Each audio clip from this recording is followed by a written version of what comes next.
So, are you ever watching Pride and Prejudice and you just wonder, are the Bennets poor? Sometimes it just feels like they're poor, right? I'm getting a poor vibe off of them and I'm not really sure why. Were they actually poor? And really, this could seem like a quite confusing question because we're getting all different indicating factors within the book itself and also the different adaptations. Well, in today's video, we're going to be talking about the financial status and somewhat the social status and future of the Bennet family and breaking that down for you. So if you want to learn if the Bennets were actually poor or not, then definitely stay tuned for today's video.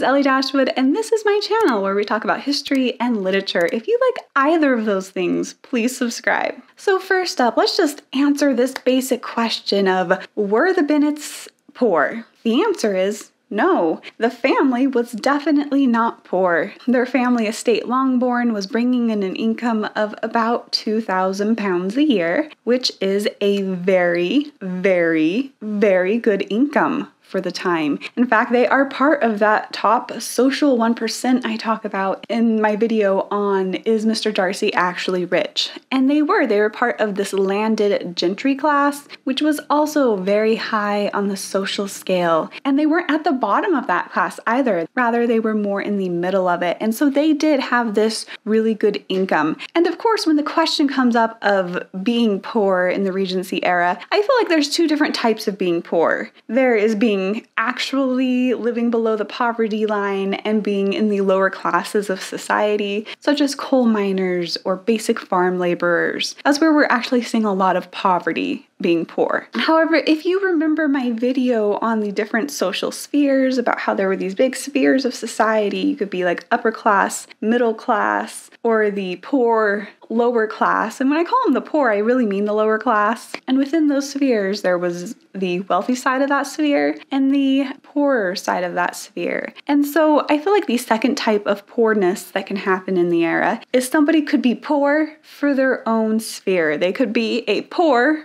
rich person. And of course, that is the classic joke that Jane Austen's books are often about poor rich people, which is very true. A lot of her heroines have financial problems, but they are very first class financial problems. And we're going to be delving into the financial problems that the Bennet family has in a little bit. But first off, the Bennet family, as it is throughout the main course of the book, that income they're bringing in is not poor. They are still definitely in the upper class. They're a member of the landed gentry. They are not poor by any means. Of course, do they have less money comparative to Darcy? Well, yeah, they totally have less money comparative to Darcy, and we're going to go into that in a little bit too. But overall, they are not even poor rich people at this point in time, and I think that's an important thing to remember. At this point in time, while Mr. Bennet is still alive, they aren't poor rich people, they're just rich people. So now the question might come up of, okay, if they're rich, then why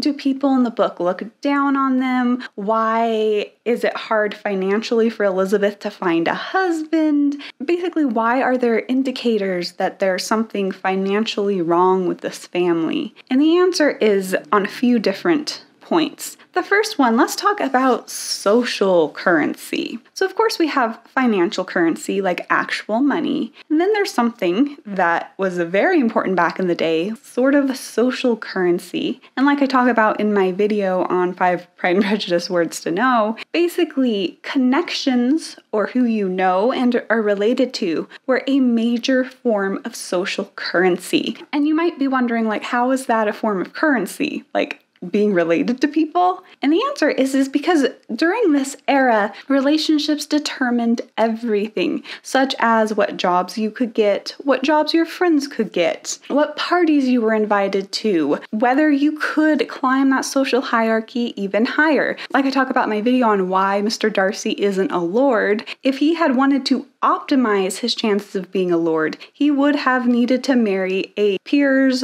daughter because, again, that social connection would have helped him out. And that's something important to remember, is those social connections often had monetary as well as social hierarchy benefits to them. And the problem with the Bennet family is they have very low social connections, meaning they're social connection currency poor. And we see this talked about several times within the book itself. First of all, let's listen to that discussion those at Netherfield have about the Bennets and their low connections. So first off, Miss Bingley and Mrs. Hurst are talking about them. I have an excessive regard for Miss Jane Bennet. She is really a very sweet girl, and I wish with all my heart she were well settled. But with such a father and mother and such low connections, I'm afraid there is no chance of it. I think I have heard you say that their uncle is an attorney in Meryton. Yes, and they have another who lives somewhere near Cheapside. That is capital, added her sister, and they both laughed heartily. If they had uncles enough to fill all Cheapside, cried Bingley, it would not make them one jot less agreeable. But it must very materially lessen their chance of marrying men of any consideration in the world, replied Darcy. So here we see the Bingley sisters saying that essentially one of their uncles is an attorney, the other one is in trade in Cheapside. Basically, these are low connections. And while good connections can bring you up, low connections can actually bring you down. It's almost like a social currency debt that's drawing you down. And as Mr. Darcy pointed out, these low connections could very well turn suitors off of marrying them. Like I talk about in my video on marrying for money or for love, they definitely wanted to marry someone they liked, but they needed the person to be both financially rich and they'd also prefer them to be socially rich, coming from a good family background. Now the question might come up of like, okay, well, if the Bennets are of this landed gentry class, how did they end up with such low social connections? And the answer to that is their mother is from the middle class and she married up. In fact, Lady Catherine de Bourgh herself points this out, again, when Lady Catherine comes to tell Elizabeth that she's not good enough to marry Darcy. Here's what she says. True, you are a gentleman's daughter, but who was your mother? Who are your uncles and aunts? Do not imagine me ignorant of their condition. Whatever my connections may be, said Elizabeth, if your nephew does not object to them, they can be nothing to you. Okay, so here we see Lady Catherine specifically pointing out Elizabeth's mother, and that is where these low connections are coming from. As the daughter of an attorney, she was coming from the middle class when she married up into the landed gentry, but all of her relations are still very much stuck in that middle class. So really in this conversation, what's happening is that Lady Catherine is like, you're too low class for my nephew, and then Elizabeth points out like, no, by birth we're of the same class. And while Lady Catherine doesn't argue with that, that is technically true. Lady Catherine's like, yeah, you might be, but I know where your family comes from on your mom's side, and they're not high class. And basically, the only thing Elizabeth can retort with is, well, why do you care if Darcy doesn't? Because, it is true. And I think that's interesting that she doesn't argue with Lady Catherine on the actual validity of the claim. She just argues on whether it should matter or not. So that is one of the reasons that the Bennets might come off as poor in the book or in the movies, because even though they are financially rich at this time, socially they have some very low connections, which makes them socially poor per se. And so the second reason up the Bennets can sometimes come off as being poor in the book is the fact that soon they will be. Whenever Mr. Bennet dies, that nice income of £2,000 a year that they're getting off the estate is going to end. Because the estate is entailed, that income is going to go to Mr. Collins. And again, we always see this as Mrs. Bennet being very upset that they're all going to starve in the hedgerow whenever Mr. Bennet dies. That is why. Now, of course, all of the technical and legal aspects of Mr. Collins inheriting and why he's inheriting is actually very interesting. I'm doing a whole more in-depth video on that. I don't know if it's coming out before or after this one, but whatever the case, there is going to be a video on Mr. Collins inheriting through the entail and the legality of that. Basically, their nice cush income's going to end. And what will be left after that? Well, that brings us to the third reason sometimes the Bennets seem poor in Pride and Prejudice, and that's because their daughters' dowries are very small. Okay, so if you've never heard of a dowry before, it's also sometimes called a portion or a fortune. You'll see those words used pretty interchangeably throughout Jane Austen's novels. Basically what it was a portion of the family's money that was given to the daughter as her fortune. So this is her own little portion of the fortune, pretty much. And the reason it's called a dowry is that's traditionally meaning that that's the money given from the bride's family to the groom's family upon marriage. So basically the whole point of this portion or fortune was to get random guys to marry the daughters. And like we talked about in my video on money and marriage during this time, a lot of families required two incomes to support themselves, what the wife brought in through her dowry and also whatever income the husband was bringing in. And so basically a woman with a larger dowry could contribute more to that future marriage. And that allowed her to be able to marry a wider range of men. Because remember in that video, the gold standard was to be able to maintain the lifestyle you were born to upon marriage.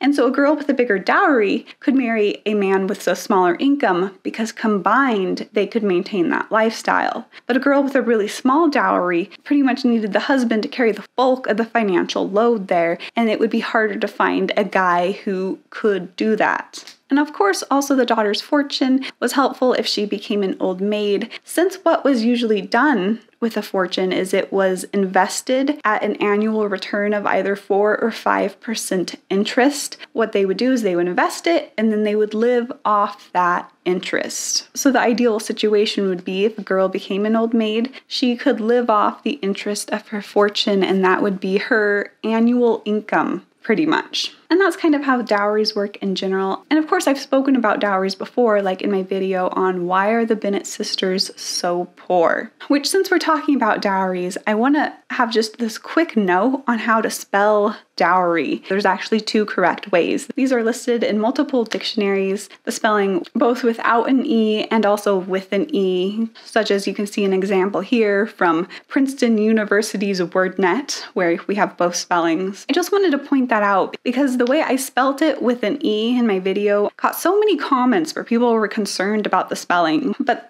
for some reason, I grew up learning it with an E, and that's how it ended up in the video, but both forms are correct. And of course, the title of that video leads to this question of, well, were the Bennet sisters really poor? And when it comes to their dowries, the answer is yes, for their class. Because of course we have to think of money within this sphere in which they lived. And for the upper class to have a £1,000 dowry each, which is what the Bennet girls have, is quite small. And this is why we see it continually held in contempt throughout the book. In fact, let's listen to what Mr. Collins has to say about Elizabeth Bennet's £1,000 when he proposes to her. He says, "To fortune I'm perfectly indifferent, and shall make no demand of that nature on your father, since I am well aware that it could not be complied with. And that £1,000 and the 4%, which will not be yours till after your mother's decease, is all that you may ever be entitled to.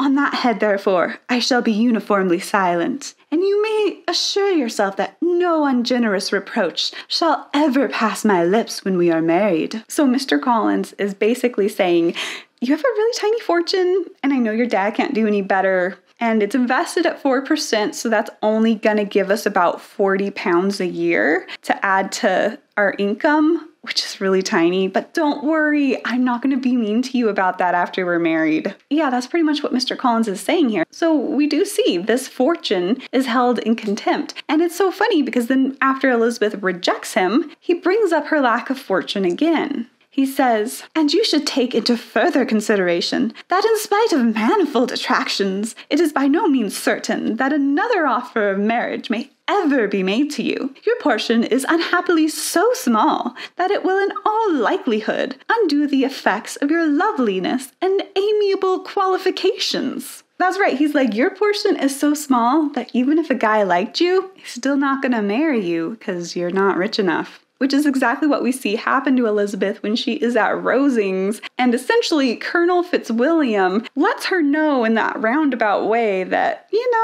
I have to think of money with marriage. I know I've been flirting with you, but I need to marry rich, and you're not rich. And so here we do see Elizabeth could have possibly become the daughter-in-law of an earl if she had a bigger fortune. Admittedly, the earl would also have to get over the low social connection thing, but she didn't even get that far because, again, she didn't have enough money. And again, Lady Catherine de Bourgh herself points out that Elizabeth doesn't have a fortune. In one part of the book, when talking about the daughter's fortune, it uses the word deficiency. So basically, there was a lack of fortune for these girls. Then the question may come up of, well, how much should the Bennet girls have had? And the answer is interesting. So first of all, they have £1,000 each. And so really where the Bennet daughters' dowries come from is this £5,000, 4,000 of which seem to be coming from their mother's own dowry. It's being divided up among her daughters, and an extra £1,000 must be being chipped in by Mr. Bennet himself,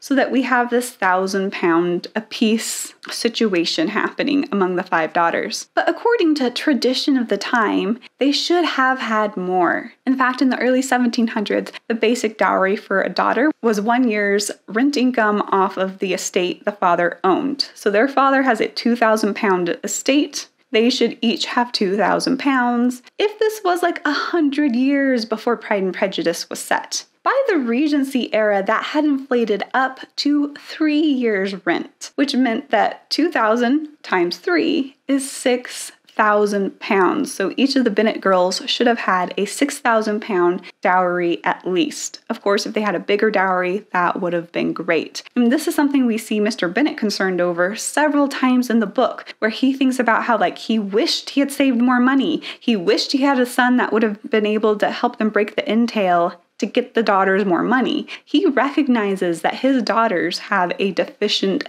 dowry, and they really do. Now, of course, sometimes people are like, oh, but £1,000 back then was a lot of money. And that is true. £1,000 back then was a lot of money. But again, we have to look at this in the context of the class they were in, and also within the context of it being a dowry. Because really, the value of money is relative when talking about what it's used for. So for example, if my friend told me hey, I just bought this car for $1,000, I'd be like, wow, that's a really cheap car. But if someone came up to me and was like, $1,000 is a lot of money, I'd be like, yes, it is a lot of money, but it's not a lot of money for a car. Cars are more usually expensive. And it's the same thing with dowries. Yes, £1,000 is a lot of money. It's not a lot of money when it comes to a dowry though. And I feel like a great way to demonstrate this is to look at that scenario of if the Bennet girls became old maids. So for example, if Elizabeth never married Darcy, she just gets older, her dad dies, maybe some of her other sisters get married, whatever the case, for some reason Elizabeth Bennet is left alone with no help,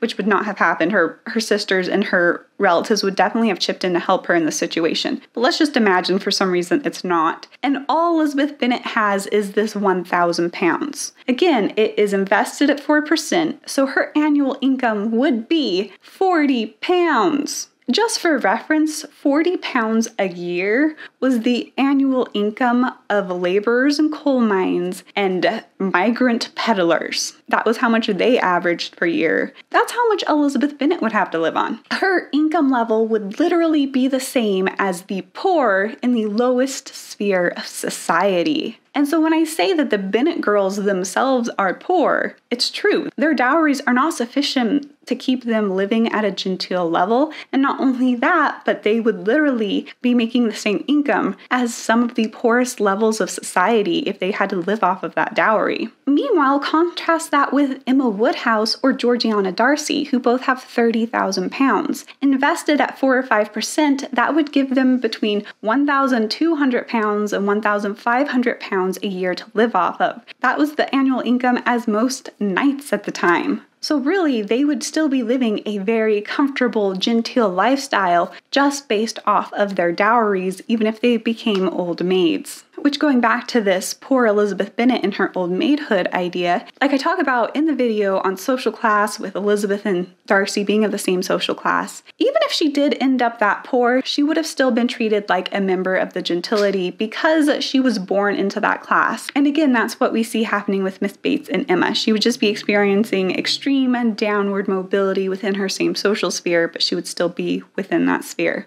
So now let's step back and look at all of these factors as a whole. Currently, as the story takes place in Pride and Prejudice, the Bennets are quite wealthy. £2,000 was a good income. However, that's going to end, and everybody knows it's going to end. They're going to lose that income when Mr. Bennet dies, and they're going to be left very poor. On rich people terms, and honestly, if we look at Elizabeth Bennet and her £40 a year, even on poor people's terms, she's poor. And so in some ways, the Bennets are this weird mixture of wealth and poverty at the same time. And of course, their low social connections are not helping them out either. And then of course, all of this is compounded by the fact that we might compare them to Mr. Darcy. Mr. Darcy, who is significantly more wealthy, and he would also have a great deal more disposable income. Because here's the thing, there was a minimum amount of money required to live a genteel lifestyle. And so that minimum requirement would take up a great deal more of Mr. Bennet's £2,000 a year than Mr. Darcy's £10,000 a year.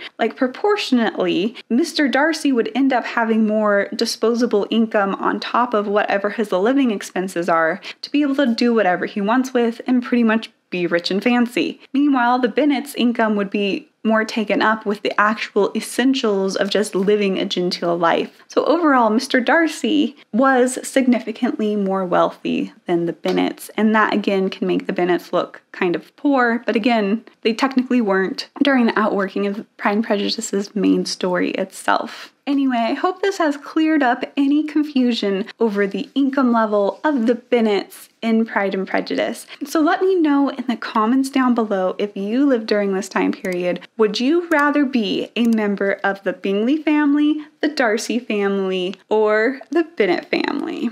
I think I would want to be a member of, that's so hard. That's such a hard question. I think I would choose the Darcy family because, Elizabeth is going to marry Darcy, so it's not like I can marry Darcy, but then I'd end up being rich and have a good dowry, and even if I ended up an old maid, I'd be fine. So there we have that. Anyway, I hope you have an incredible and awesome day and keep being awesome. Bye!